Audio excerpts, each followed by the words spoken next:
Hey everyone, this is my response to our Class 2 discussion involving Vigotsky and his sociocultural perspective.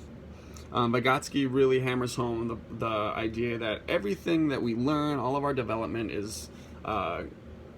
focused or is obtained through social and cultural experiences. He really talks about this idea that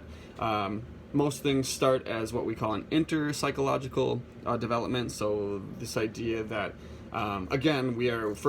see somebody do something or watch somebody else teach us or whatever, however that's learned comes from an outside source, usually again another person. And then we take that and we turn that into something that we call intrapsychological, and that really then becomes the way that we assimilate and appropriate that information into the things that we already know. One of the things that Vigotsky really kind of talks about too is that this is all done through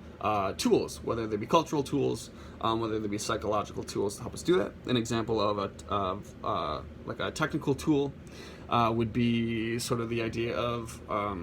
spell check is the one that the book uses, right? We maybe don't learn to spell, we don't learn the importance of how we should be spelling because we're always going to have some sort of tool to back us up. Psychological tools, though, again, is kind of more of that, like appropriating the information that we learn. So if you know how to do yard work, you maybe can then transfer that to doing some sort of construction, right? The ability to take what you know from these sort of handy motor skills, or whatever you want to call them, to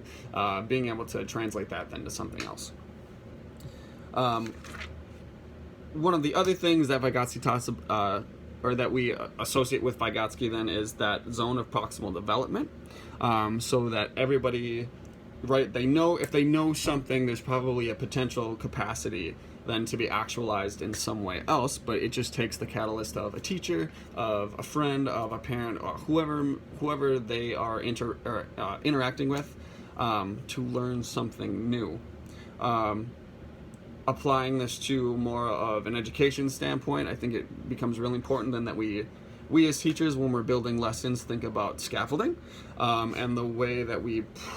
process and progress through a lesson in the ways that might be best for a child to learn. The last thing to kind of think about too is that the textbook talks about how it's important to neither have like an either-or situation, and so that there's kind of this fine ground between the middle of both Piaget's findings and Vygotsky's theorizing that all